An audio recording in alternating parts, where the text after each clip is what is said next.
चलिए शुरू करिए। मैथिली का बुक निकालेंगे। मैथिली में 2 चैप्टर हम लोग पढ़ चुके हैं। आज बहुत अच्छा सा चैप्टर पढ़ने वाले हैं, भावी भरदुतिया विधान। आप लोगों को पता है कि कैसे हम लोग किस स्टाइल में पढ़ते हैं। सबसे पहले हम लेखक के बारे में बात करेंगे डिटेल में, क्योंकि किस लाइन से क्वेश्चन आ जाए कोई पता नहीं होता है। बोलिए नहीं। दूसरी बात, लेखक के बारे में जानने के बाद चैप्टर का हम लोग समरी जानेंगे। समरी मतलब उसको कहते हैं सारांश। अपने भाषा में पहले चैप्टर को समझेंगे, क्योंकि कविता है तो कविता है तो पहले अपने भाषा में इसको समझेंगे कि आखिर इसमें क्या बताया गया है। पहले आपको हम इसका सारांश पढ़ के बताएंगे और तब लाइन बाय लाइन पढ़ेंगे और उसके बाद सभी क्वेश्चन को भी क्या करेंगे, बनाएंगे। तो अभी आप लोग जो है पेज नंबर 124 निकालिए। 124 पेज में चलिए और 124 पेज में आप समझने का जो है कोशिश करेंगे। चैप्टर का अगर नाम देखेंगे तो भावी भरदुतिया विधान है, और इसके बाद इसके लेखक काशी कांत मिश्र मधुप। इनका जैसे कई लोगों के 2 नाम होते हैं ना, जो 2 नाम में मतलब ये एक तरह से कह लीजिए कि दूसरा नाम है इनका मधुप। मधुप नाम से ये बहुत ही फेमस हैं, यही आपको समझना है। तो शुरू करते हैं। सबसे पहले हम लोग लेखक के बारे में जानना शुरू करेंगे। देखिए, लाइन पर उंगली देंगे और ध्यान से सुनेंगे और बोलना एक शब्द भी नहीं है। कोई भी दिक्कत होगा तो लास्ट में पूछना है, ठीक है। चलिए शुरू करते हैं। सबसे पहले आप लाइन पर उंगली दीजिए, ध्यान से सुनिए। काशी कांत मिश्रक उपनाम छल मधुप। उपनाम मतलब दूसरा नाम। कई लोगों के 2 नाम होते हैं, तो इनका उपनाम है मधुप। और इन्होंने रचना जो किया है वो मधुप नाम से ही किया है, यानी कि मधुप नाम ही इनका रचना में ज्यादातर देखा गया है, ठीक है। यहाँ लिखा भी है कि यही उपनाम साहित्य संसार में प्रसिद्ध छथि। साहित्य संसार में प्रसिद्ध छथि, इसका मतलब है जो इन्होंने लिखने का काम किया है साहित्य। और साहित्य में ये मुख्य रूप से गीत ही लिखे हैं। जैसे आप पढ़े थे विद्यापति के बारे में कि वो केवल मैथिली में गीत लिखे थे, उसी तरह से ये कभी भी ऐसा इसमें बताया गया है कि कभी भी ये मतलब कहानी, निबंध या फिर कोई दूसरा रचना नहीं किए हैं। गीत या कविता ही क्या किए हैं, लिखे हैं। कि गद्य में ज्यादा इनका रचना है, पद में गद्य में रचना नहीं, ठीक है। तो ये साहित्य में फेमस है। आप याद रखेंगे मधुप नाम से।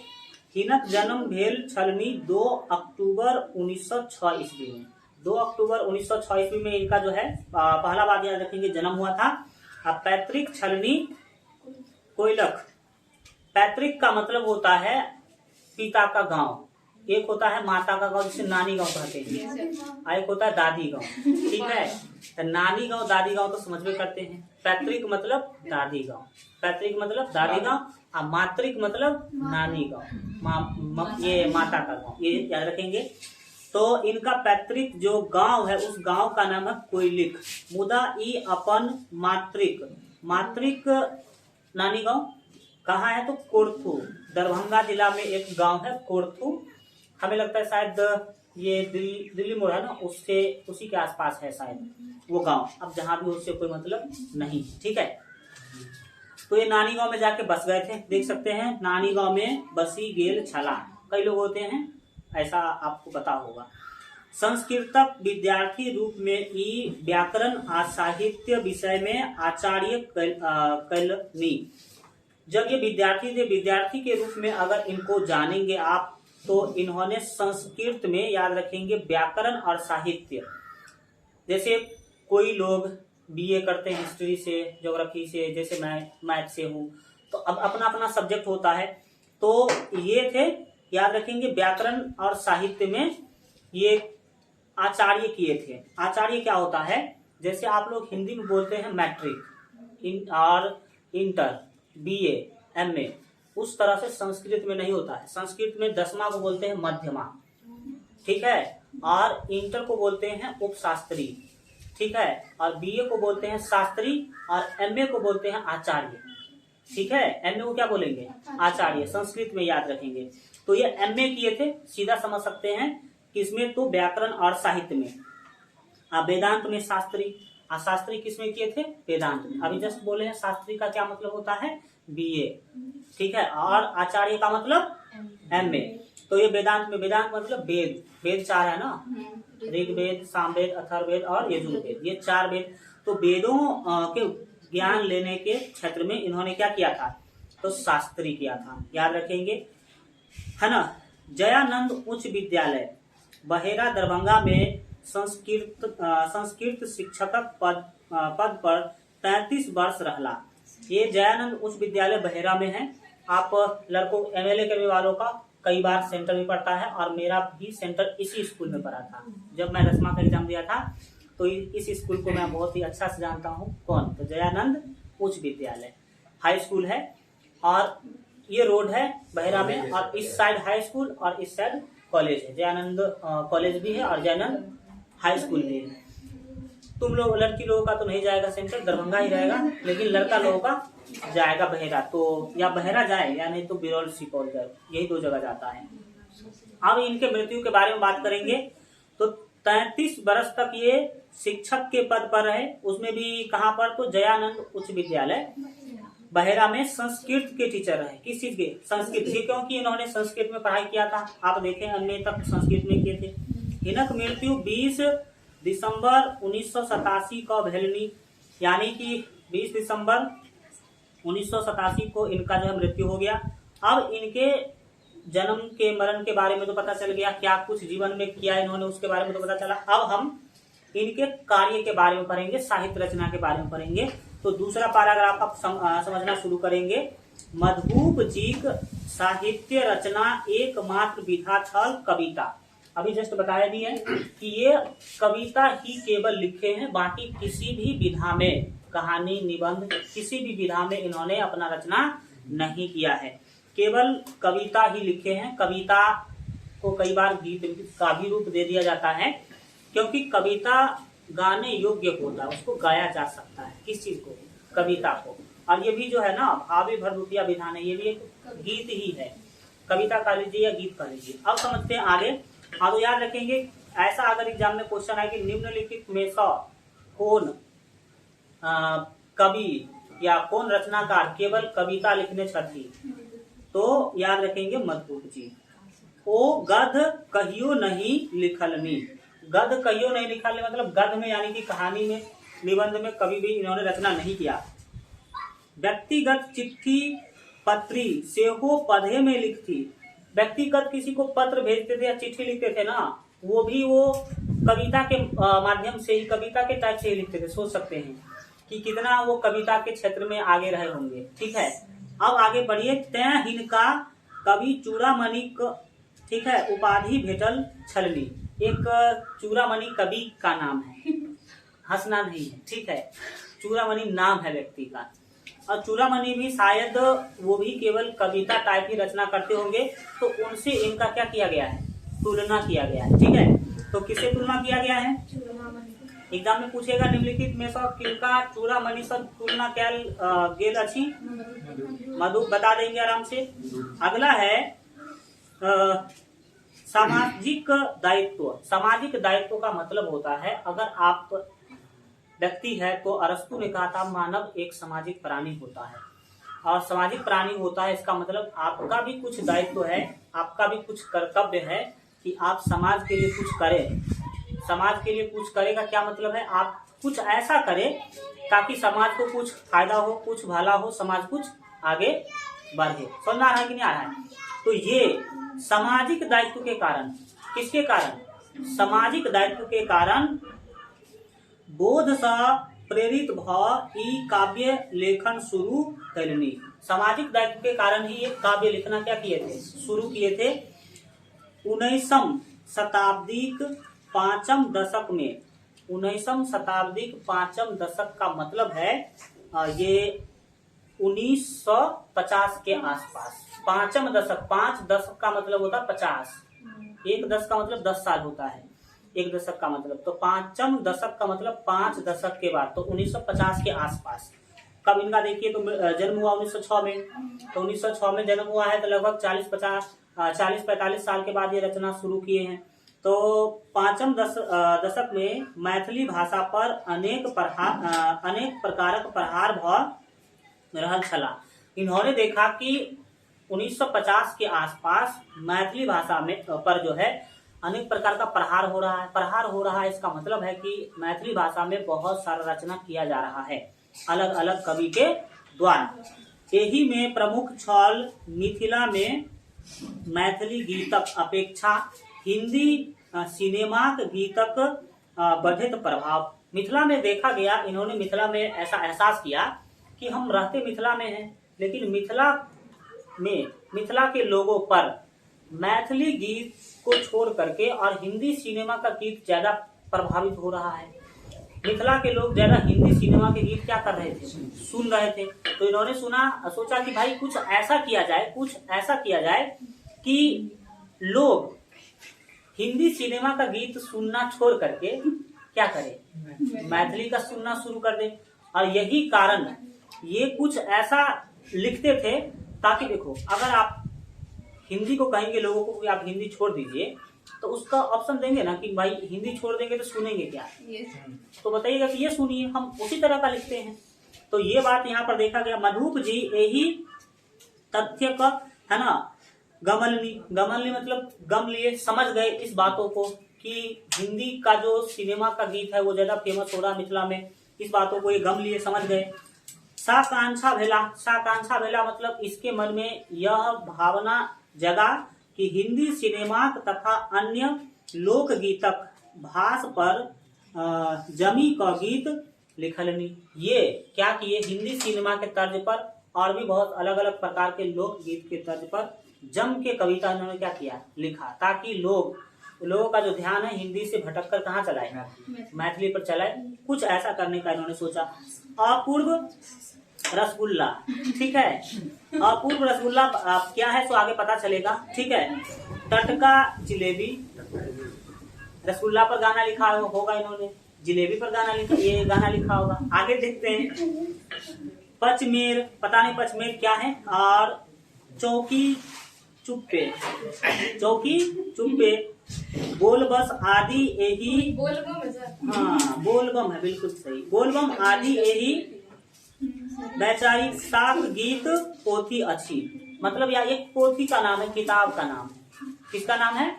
किताब का नाम। तो याद रखेंगे, अपूर्व रसगुल्ला, टटका जिलेबी, पचमेर और चौकी चुप्पे, बोलबम आदि यही वैचारिकता गीत पोथी अच्छी, यानी कि गाना का किताब है। किसका किताब है? गाना का किताब है। देखा, चुल मत मचाओ, ठीक, ध्यान से सुनो। किताब नहीं लाए हो और बंदर की तरह हुलहुल कर रहा है, ठीक, ध्यान से सुनो बात को, मुझे बता रहे हैं। तो होगा क्या, ये सभी किताब का नाम है, याद रखिएगा। पूछ सकता है कि यह किसकी रचना है, पूछ सकता आपको कि पचमेर निम्नलिखित में से किनकी रचना है, ठीक है, मैथिली में बोलेगा। अब आएंगे नीचे अगला पैराग्राफ में, समझेंगे कि क्या बताया गया है। ध्यान से सुनिएगा, लास्ट में हम ही क्वेश्चन पूछेंगे। किंतु मधुप जी दूसरों प्रकारक काव्य रचना कैलनी अच्छी। ऐसा नहीं केवल हिंदी गाना या फिर जो बोलबम है उसी टाइप से गाना लिखे हैं, अलग प्रकार का भी रचना किए हैं। झंकार, सतदल, मधुप, सप्तशती और द्वादशी, प्रेरणा पुंज आदि कविताक संग्रह में हिनक लोक धर्मी है ना दृष्टिकोणक संग पंडित्य से हो मुखर अच्छी। तो ये सारे इनके किताब का नाम है जो अभी हमने आपको बोला, झंकार, सतदल और मधुप, सप्तशती। इसके बाद द्वादशी का मतलब होता है 12 मुख्य रूप से। द्वादशी 10 मतलब 10 और द्वा मतलब 2, तो 12। पता नहीं इन्होंने क्या सोच करके, कुछ सोच करके अपने बुक का नाम रखे होंगे, द्वादशी। प्रेरणा पुंज आदि जो है ये कविता संग्रह में, कविता का ये किताब है।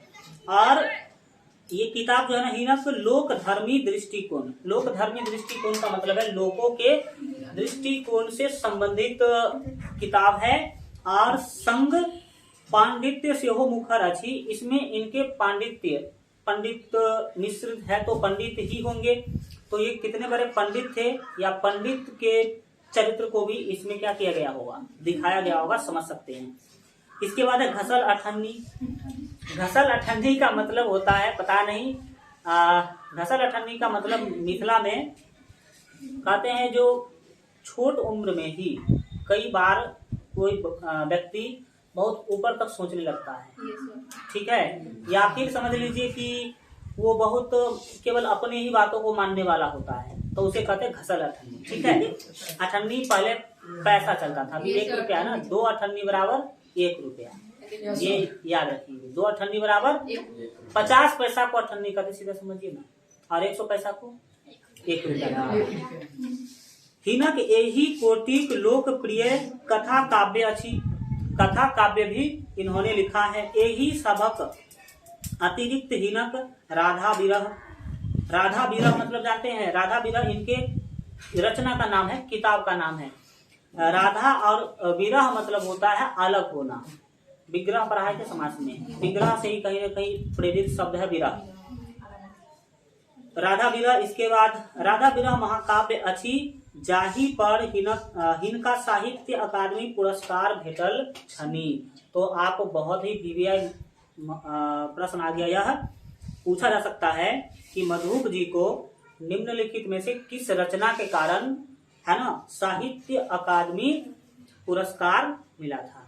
तो आप याद रखेंगे राधा विरह, राधा विरह किताब है, उस किताब के कारण ही वो किताब बहुत फेमस हो गया होगा, बहुत फेमस हो गया होगा, जिनके कारण इनको क्या मिला, साहित्य अकादमी पुरस्कार। याद रखेंगे भारत के अंदर 22 भाषा में ही साहित्य अकादमी पुरस्कार दिया जा सकता है, जो 22 भाषा, जिस 22 भाषा का उल्लेख भारतीय संविधान में किया गया है, ठीक है।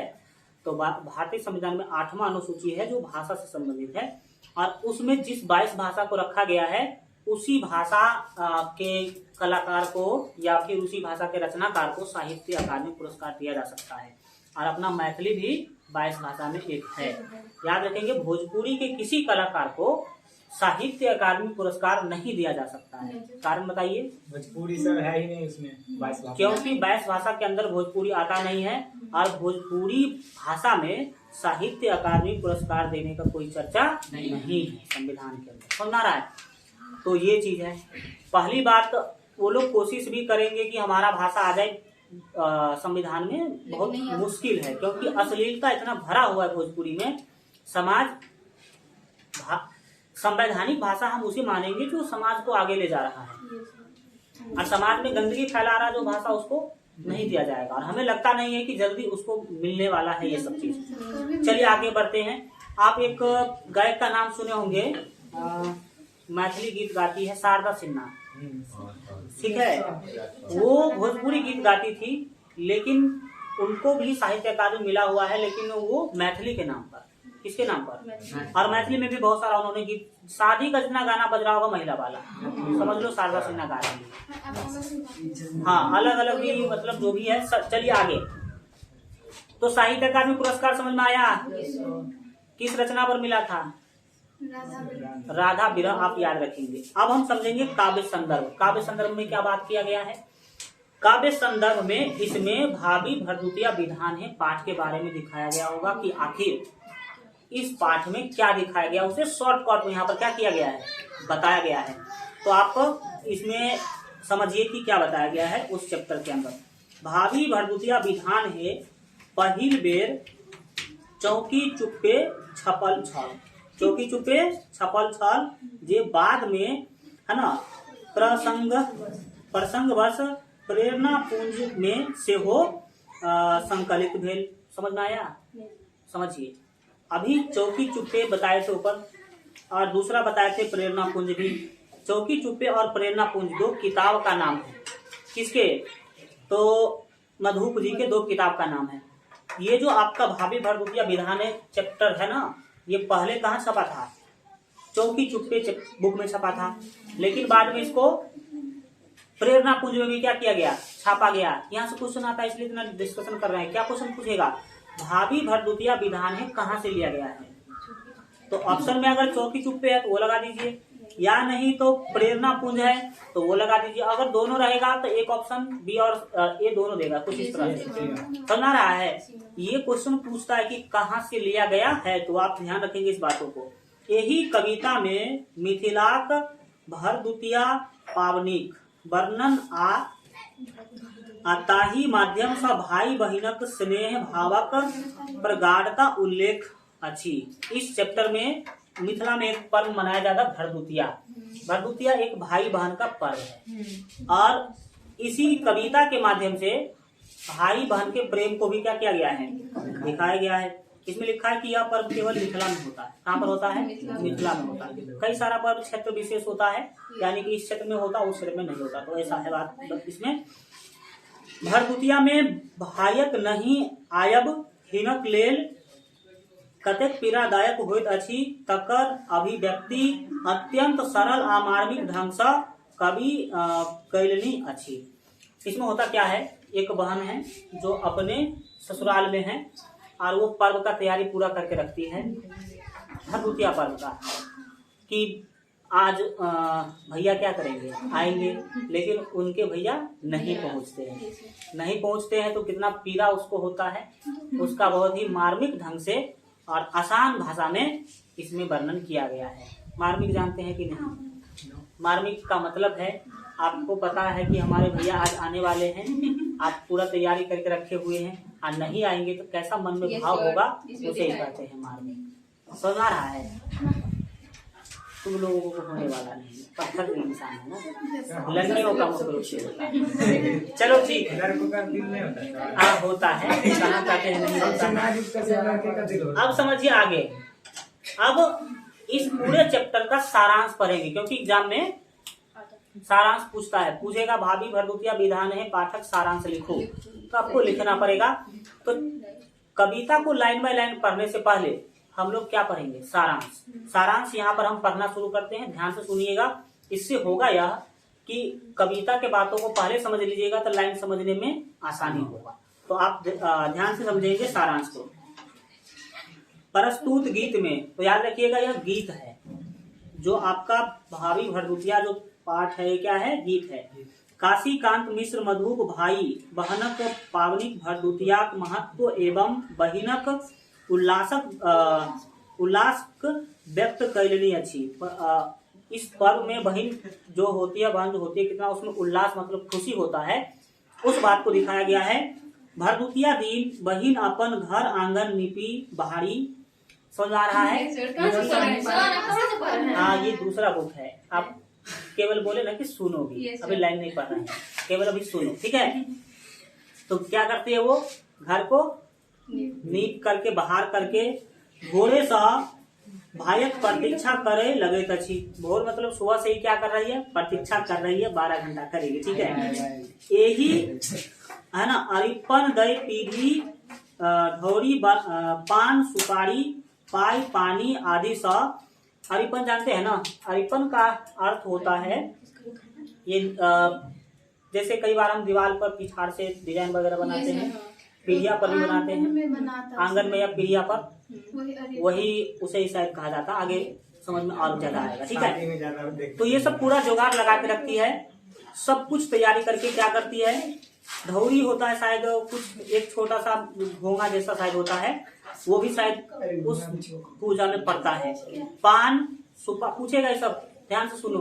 पान सुपारी पाई, पाई मतलब रुपया, पानी आदि सा भैया का पैग आयु कामना करे तछी। इसमें भैया के लंबे उम्र का क्या किया जाता है, कामना किया जाता है।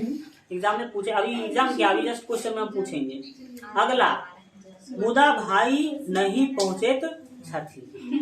पूरे दिन वो इंतजार करती है लेकिन नहीं पहुंचती है। अभी आपको तो बता दिया गया कि नहीं पहुंचता है, लेकिन अब हम आपको बताएंगे कि जब नहीं पहुंचता है उसका भाई तो क्या क्या स्थिति बनता है उसके बहन के यहाँ, वो हम आपको दिखाएंगे।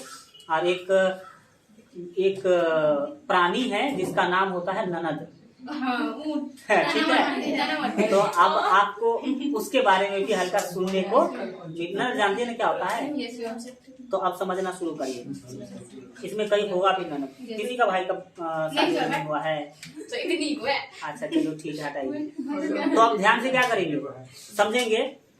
बहिन के आशंका होइत छनी जे माय बाप मरी गेला त भाइयक करेज सेहो पाथर भई गेल छनी। बहन सोच रही है कि उनके माँ बाप मर चुके हैं, ऐसा बताया गया इसमें। तो उनके भाई का जो हृदय है ना, वो भी क्या हो गया है, पत्थर हो गया है, ऐसा बहन सोच रही है। आंसू सा बेसी है ना, ओहू सा बेसी भावज यानी कि जो भाभी होती है, भावज के दोष दे छथि। अपने भाभी का वो ज्यादा दोष दे रही है कि वही नहीं आने दी होगी, वही नहीं आने दी होगी। समझ में आ रहा है कि नहीं आ रहा है? वो इसमें ऐसा बताया जा रहा है। अब देखिए कितना अच्छा से बातों को बताया गया है कि क्या स्थिति बन रही थी उसके बहन का। रास्ता पर कोनो साइकिल वाला के देखी मन होइत छनी जे हमरे भाई आबी गेला। ठीक है, और वो करती क्या थी, ई जानी रास्ता दिस दौड़ी के जाती छथी। जितना साइकिल वाला गुजरता था दौड़ दौड़ के रास्ता पर जाती थी कि कहीं मेरा भाई तो नहीं आ गया, मेरा भाई तो नहीं आ गया। समझ में आ रहा है? सोचिए क्या सीन बनता होगा। आगे देखिए, अब आगे अंत में जहन भाई नहीं आवेत अच्छी तो घर में बैसी काने लगे अच्छी। जब उसको पता चलता कि अब नहीं आने वाला है, बहुत लेट हो चुका है, तो रोने लगती है। अब आता है एक व्यक्ति, कौन देखिए, भाइयक लेल वो क्या क्या की थी सो देखिए। भाइयक लेल तरुआ तरीका रखने छली। समझ आ रहा है? अब किसी का तरुआ है आगे पता चलेगा जब लाइन पढ़ेंगे चैप्टर का। तब रखने छली दूध कीमी का दही जमोने छली, ई सब देखी ननदी। अब आती है नंदी का एंट्री हो रहा है। ठीक है, अब वो क्या करती, नंदी आप उल्हन देती छथी। नंदी अब उल्हन देती है कि तो हम पहले से जानते थे कि नहीं आएगा इसका भाई, ये अभी रो रही है। समझ में आ रहा है? तो ऐसा सीन बन रहा है, उसको कोई मतलब नहीं है। जरा सोचिए उस बहन के बारे में कि क्या स्थिति बनता होगा। लेकिन याद रखेंगे कि ननद और भौजाई का रिश्ता जो होता है ना, नेवला और सांप वाला, याद रहेगा। और जिस कारण से ये दोनों कभी भी एक दूसरे के स्थिति को नहीं समझ पाते। कई परिवार हाँ, तुम जिसको सांप बना लो, जिसको नेवला बना लो, दोनों उसी कैटेगरी का होता है। दूसरी बात याद रखिएगा, ये 100% नहीं होता है। कई परिवार में ठीक ठाक भी चलता है, और हमें लगता है कि 80% परिवार में ठीक नहीं होता है, और किसी कारण दोनों एक दूसरे की स्थिति को नहीं समझ पाती है। समझ आ रहा है? चलिए वो देखिए क्या कहती है। वो उल्हन दे रही है, उल्हन दे रही है मतलब इसका भाई ऐसा है वैसा है, नहीं आया, फलाना ढिमका सब बोल रही होगी। मुदा ओ की करती मन दुखी कह रही जायत छथी। मन दुखी करके रह जाती है, वो करेगी ही क्या। अब हम लोग लाइन बाय लाइन कविता पढ़ेंगे, जिसको पढ़ने से पहले कुछ शब्द के अर्थ को देख लीजिए। जो कठिन शब्द है उसके अर्थ को देख लेंगे तो आपको भी समझने में अच्छा लगेगा। अगले पेज में देखिए है शब्दार्थ। भावी शब्द का अर्थ जो आप लोग सोच रहे हैं वो नहीं है। भावी का अर्थ होता है भावना। भावना यानी कि मन का जो सोच है या विचार कह लीजिए, भावना या विचार। भरभुतिया क्या है, एक पर्व है भाई बहन से संबंधित। अरिपन क्या अभी जस्ट बताए थे, अरिपन का मतलब पिठार या पिठार से पीढ़ी पर, दीवार पर या भूमि पर जो हम डिजाइन बनाते हैं सिंदूर को लगा लगा करके, उसे ही कहा जाता है। ठीक है, अब पीढ़ी तो जानते ही है, पीढ़िया लकड़ी का जो बनता है। इसके बाद ढ्योरी, ढ्योरी जो है ना पिठार या सिंदूर रढ़ी का मतलब पिठार और सिंदूर लगा करके जो बनाते पता नहीं कुछ उसी के अर्थ में समझ लेना ढ्योरी। और न्योता मतलब न्योता देना, इन्विटेशन देना, बुलाना या पुकारना। फाफर, फाफर क्या होता है, जैसे फाफर क्या है, फारक धोती सा बनावल गेल झुपड़ी। मतलब ऐसे होता है ना ऐसे होता है ना, कुछ पर्व होता है उसमें मतलब दिया जाता है हमें। उसमें नहीं होता अब पता नहीं किसमें होता है, लेकिन ऐसा तुम बना दिया। अब अगला शब्द क्या है, फाफड़ समझ में आ गया। अगला शब्द देखिए, मखान तो जानते ही हैं। अब पखान मतलब होता है पत्थर या पाथर, जो या आप देख पाषाण का मतलब पत्थर ही होता है। गोटा दूध क्या है, नॉर्मल दूध लाइए, उसको बहुत देर तक गैस पे चढ़ाए रखिए, गाढ़ा जो हो जाएगा उसे ही कहते हैं गोटा दूध। ठीक है, गाढ़ा दूध को गोटा दूध कहा जाता है। अब बोलना बंद करिए और सुनिए ध्यान से लाइन बाय लाइन को। अब मेन इस चैप्टर के रीड को पढ़ रहे हैं। रीड मतलब सबसे महत्वपूर्ण। अब चलिए समझना शुरू करते हैं। चैप्टर का नाम है भावी भरदुतिया विधान है। भावी मतलब भावना या विचार, भावी मतलब वो मत सोच लेना, ठीक है। अब भरदुतिया क्या है, यहाँ पर पर्व है। अब विधान मतलब होता है विधि विधान या तरीका, समझा रहा है। तो इस चैप्टर के नाम का यही अर्थ है। अगला, अब लाइन पढ़ रहे हैं हम, तो ध्यान से सुनने की कोशिश करेंगे। निपी झलकौले घर अंगना दुआरिया, ये गाना टाइप से है, तो आपको कुछ वैसा ही मतलब भाव आएगा, ठीक है। तो निपी झलकौले घर अंगना दुआरिया, भाभी भरदुतिया विधान है। बहन जो है घर अंगना और द्वार नीप करके झलका रखी है, समझ आ रहा है। क्योंकि पर्व के दिन होता है सबके यहाँ, देखते होंगे ये सब काम होता है। अब अगला लाइन देखिए क्या बोला है, अरिपन द पीढ़ी डेवरी का है ना रख लिए। मतलब अरिपन मतलब पिठार से वो सारा डिजाइन बना करके पीढ़ी को सिंदूर लगा करके वो पूरा तैयार करके रखी हुई है। रख लिए मतलब रखी हुई है। भैया के नौतब दे पान है, पान दे करके न्योता देते हैं। जैसे अभी आप लोगों को पता नहीं होगा, हाँ सुपारी उपारी दे करके न्योता दिया जाता है।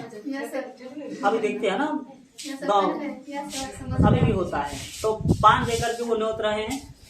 यमुना नौतब यम हम नौती भैया, यहाँ पर बोला गया यमुना नौतल यम। यमुना को किसने नौता, यम ने, ठीक है। हम नौती भैया, हम किसको नौतेंगे, भैया। याद रखिएगा, यही लाइन से लेकर के 3-4 लाइन आगे तक ये बोला जाता है उस पर्व में। जो भाभी भरदुतिया विधान पर्व है उसमें ये मंत्र समझ लो कि बोला जाता है 2 बार। अभी आपको सुनाई देगा। तो यमुना नौतल यम हम नौती भैया, चाही नहीं सोना चांदी चाही नहीं रुपया। इसको सोना चांदी नहीं चाहिए, रुपया भी नहीं चाहिए, ठीक है। या घड़ी यामुन जल जौवर मांगी। मतलब यहाँ पर कहा गया है जिस तरह जब तक यमुना में जल रहे तब उतना लंबा हमारे भैया का क्या हो, उम्र हो, यह बोलने का कोशिश किया जा रहा है, ठीक है। फाफर फोलब मखान है, और फाफर में क्या डालना है, उसको मखान डालना है। मनक मन ही रही गेल सब बतिया। जितना सोच रही है ये सब मन का बात मन में ही रह गया, क्योंकि भैया आते ही नहीं। समझ आ गया। अब देखिए आगे, वो अभी आगे पता चलेगा, ठीक है। अब देखते हैं अगला लाइन बोला गया है, केहन कठोर भेल भैया के छतिया। बताया जा रहा है कि भैया का जो हृदय कितना कठोर हो गया। दोष न हुनक, बान क्या बोल रही है, दोष न हुनक, उनका दोष नहीं है। किसका दोष है, बिन मायक नेहरबा। मतलब हमारे यहाँ तो मम्मी उसका क्या हो चुकी है, मर चुकी है। भौजियों का हृदय पखान है। अपने भाभी के बारे में बोला जा रहा है कि उसका भी हृदय पखान मतलब पत्थर है। मतलब उसको पता है कि आना था और आया नहीं। अब देखेंगे, सुनते साइकिल है ना, घंटी पाखी बिनु आखिया। घंटी सुन करके वो बिना आँख का मतलब बंद करे वो क्या होती थी, दौड़ जाती थी। अब देखो, दौड़े सड़क की ओर, दौड़े सड़क दिस कते बेर सखिया। वो बहुत बार सड़क की ओर क्या करती थी, दौड़ती थी। उसको लगता था कि मेरा ही भाई क्या है, आया होगा। सूरज डूबे, अब सूरज भी क्या हो चुका है, डूब रहा। सूरज डूबे भैया केर ताकि बटिया, बाट मतलब उसका रास्ता देख रही है, सूरज डूबते तक। अब आगे बताया जा रहा है बही गेल कमला बलान है। बही गेल कमला बलान का मतलब है कमला और बलान दो नदी का नाम है, और बही गेल कमला बलान है का मतलब है कि उसके आंख से कमला बलान क्या हो गया है, बह गया है। अभी हंसी आ रहा है ना, ये स्थिति मतलब आपको लग रहा होगा बहुत कष्टदायक होता है। आगे बढ़िए, अब देखेंगे आप अपने चीजों को। भटबर तिलकोर, इसका भटबर मतलब भाटा बैगन जो होता है ना, गोल वाला बैगन, उसका बात किया गया है। और तिलकोर कथी ले तरलिए, तरुआ बना के रखिए तिलकोर का और भटबर का। दही पौड़ी गोटा दूध किए और ओलिए मतलब संभाल के रखी थी वो। दही का बात चल रहा है, दूध का बात चल रहा है, अपने भैया के लिए सब तैयारी करी होती। दिए उल्हन हंसी का ननद दिया। अब उसका ननद हंस करके उल्हन दे रही है, मतलब समझ में आ ही रहा होगा क्या क्या बोल रही है। भेल मन मधुप मलान है। अब मधुप इन कवि का नाम है, उनका मन कैसा हो गया, मलान मतलब मलिन हो गया। अब आपसे पूछा जाएगा क्वेश्चन, तो ध्यान से अब आप लोग सुनने की कोशिश करेंगे, ठीक है। ऑनलाइन वाले भी आप अपना कमेंट में लिखते चलेंगे आंसर। पहले तो कुछ ऑब्जेक्टिव प्रश्न है, फिर सब्जेक्टिव प्रश्न की ओर भी चलेंगे। तो चलो प्रश्न पूछना शुरू करते हैं, एक स्वर में उत्तर देते चलना है। पहला प्रश्न है बहुविकल्पीय मतलब ऑब्जेक्टिव टाइप, और ऑब्जेक्टिव टाइप तो 50 आना है आपके एग्जाम में, 100 आएगा, उसे 50 का उत्तर देना है। तो देखिए पहला प्रश्न है भाभी भरदुतिया विधान है के रचयिता छठी। तो ए ऑप्शन ही सही होगा, काशी कांत मिश्र मधुप हो जाएगा। दूसरा प्रश्न है कि काशी कांत मिश्र मधुपक कविता शीर्षक अच्छी। हाँ, तो भाभी भरदुतिया विधान, इसका ख ऑप्शन यहाँ पर सही हो जाएगा बिल्कुल। अब रिक्त स्थान भरने वाला है। रिक्त स्थान में क्या है ना, कविता का कोई लाइन दे देगा, उसमें से एक शब्द उड़ा देगा। अब मान लीजिए रिक्त स्थान भरने वाला क्वेश्चन आपके एग्जाम में आएगा, तो कौन बच्चा बना पाएगा, जिसने लाइन बाय लाइन पढ़ा है सभी सब्जेक्ट का। इसीलिए मैं आप लोगों को लाइन बाय लाइन पढ़ने का नसीहत देता हूँ, और पढ़ा भी है तुम लोगों ने, और जिसने नहीं पढ़ा तो वो तो अपना जाने, जिसने पढ़ा उसको तो फायदा मिलेगा। तो अब आप समझिए, पहला लाइन है कि निपी झलकौले डॉट डॉट दुआरिया, अंगना दुआरिया। तो यहाँ पर हाँ घर अंगना, वहाँ पर लाइन में मिला होगा घर अंगना दुआरिया। अगला क्वेश्चन है सुनते साइकिल घंटी पाखी डॉट डॉट अखिया।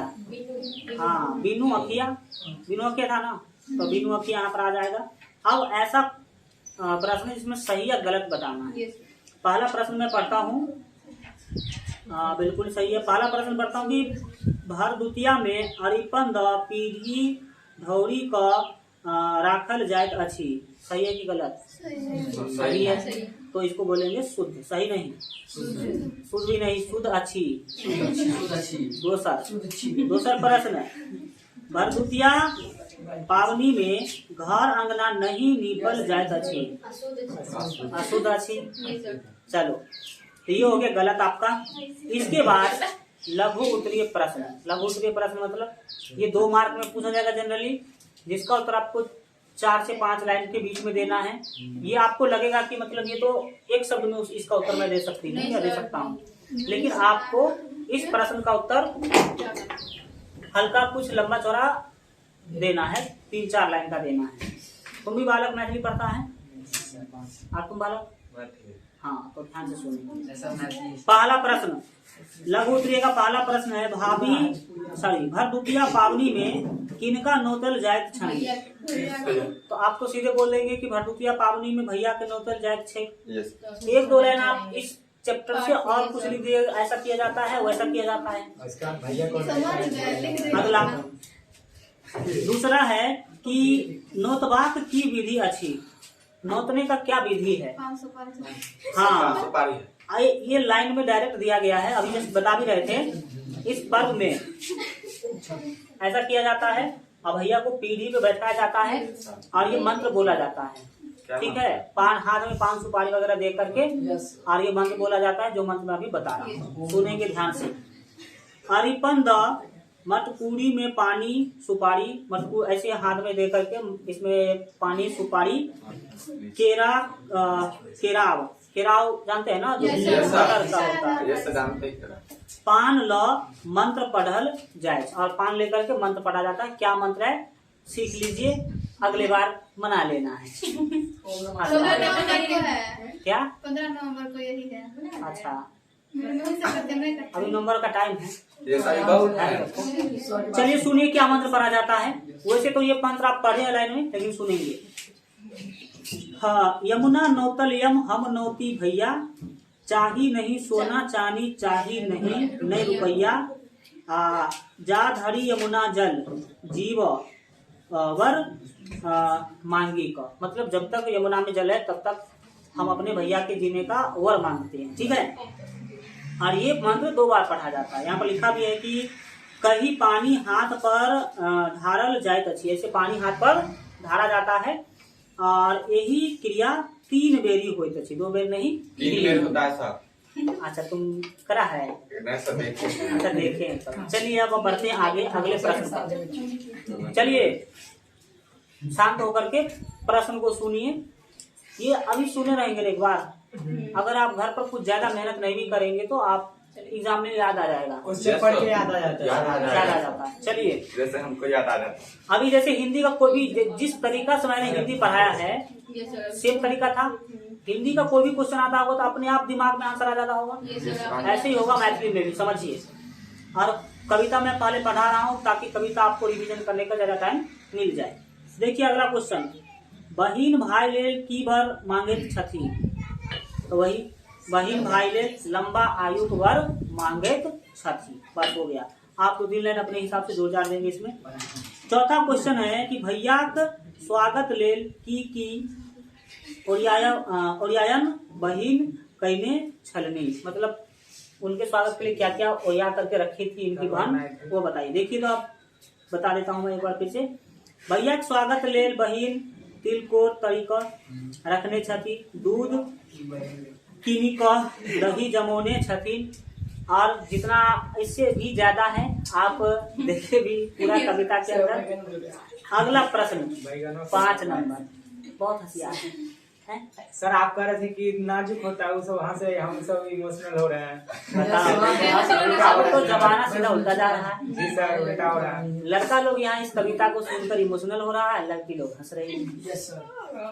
बताइए हद है।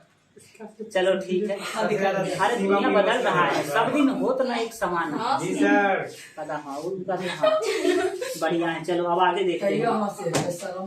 अगला प्रश्न कोई वाला ऐसे नहीं बोला जाता। चलिए देखिए लाइन पर बोल दीजिए अगला प्रश्न पर।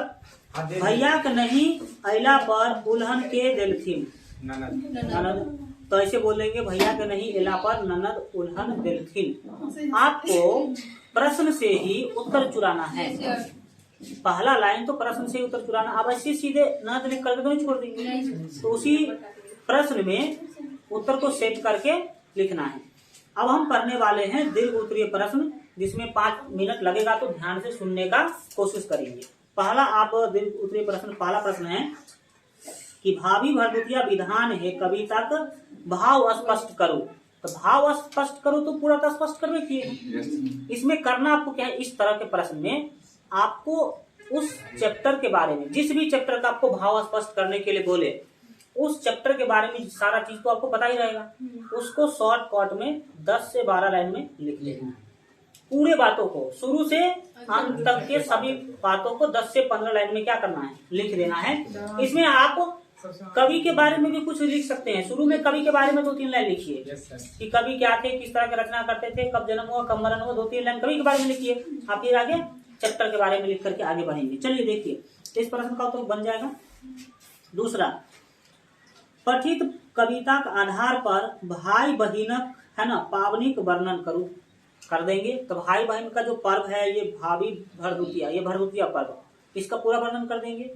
इसमें क्या क्या होता है, क्या सिस्टम होता है, कैसे पूजा होता है, पूरा कर देगा कि नहीं कर देगा जी। हम अगर करने की कोशिश करें, इस प्रश्न का उत्तर देने का कोशिश करूं तो सुनो ध्यान से। भाई बहिनक पबनी भरदुतिया में भाई बहिनक ओतई जायत अछि। भाई जो है बहन के वहां जाता है। बहिन अरिपन दई पीढ़ी ढौरी ओही पर भैया स नौत लैत अछि आ नमहर उम्र के आशीर्वाद दैत अछि। ओकरा बाद भैयाक तरुआ तरकारी दही सा आदर पूर्ण भोजन करबैत अछि। बस हो गया। अगला देखेंगे क्या है अगला प्रश्न। भैया के नहीं अइला पर बहिनक स्थिति को वर्णन करो। तो आपने पूरा स्थिति देखा है, यस सर। उसको लिख देंगे कि क्या क्या होता है, नंद कैसे उलझन देती है, सारा सिस्टम आप लिख सकते हैं कि नहीं। जी सर। इसका उत्तर पढ़ने की जरूरत है। नहीं सर। अगला प्रश्न है कथित कविता में बहिनक नहिरक प्रति भावक करुण वर्णन करो। इस कविता में बहन के अंदर नहिरा को लेकर किस तरह का भाव है, इसका वर्णन करना है। तो इसमें भाव है कि मतलब माँ बाप मर गया तो भाई का हृदय भी पत्थर हो गया, भाभी का हृदय भी वैसा ही है। उसमें दोष भाई का नहीं है, माँ बाप ही नहीं है तो भाई क्या करेगा, कुछ इस तरह का उसके अंदर विचार चल रहा है। अगला बिल्कुल बहिनक वर्णन हो गया। अगला प्रश्न है भरदुतिया पावनी भाई बहिनक स्नेहक है ना। पावनी ठीक स्पष्ट करो, एकदम कर देंगे। लिखेंगे कि भरदुतिया पावनी भाई बहिनक पावनी अच्छी। हम यह स्पष्ट कह सकते अछि किया कि इमें भाई बहन से संबंधित ही पूजा पाठ आ भाई के लंबा उम्र लेल बहिन पर्व रखे छथि। पूरा सिस्टम ही लिख सकता आपने। इसमें बताइए भाई, हो गया। यस एक दिन लगे। अरे लंबा उम्र का मैं बात कर रहा यस सर, हूँ। तो छोटा चलिए अगला देखते हैं। अब है गतिविधि। आपको गतिविधि नहीं करना है, यहीं के यहीं बैठे रहना है 1 घंटा और, ठीक है। तो गतिविधि वाला प्रश्न आपके एग्जाम में नहीं आता है, तो आप यहाँ तक समझे कि नहीं। इस तरह से बताओ, अगर सारा चैप्टर आप सुन लेंगे तो घर पर पढ़ने की जरूरत है 1 घंटा। अगर 1 घंटा एक चैप्टर को देते हैं तो जन्म जन्मांतर के लिए याद रहेगा। कब तक याद रहेगा? जब तक है जान। जब तक है जान, जब तक है जान, तब तक क्या रहेगा, याद रहेगा। समझ में आ गया सर? क्यों समझ में आ गया? बेस्ट कंसेप्ट इसीलिए समझ में आ गया। चलिए ठीक है, सब पढ़ना है। मसाला लगाए इसीलिए ना सर। चलिए ठीक, मसाला लगा इसीलिए। ऐसे नॉर्मल घर पर पढ़ लेते तो बहुत अच्छा। बोरिंग लगता है।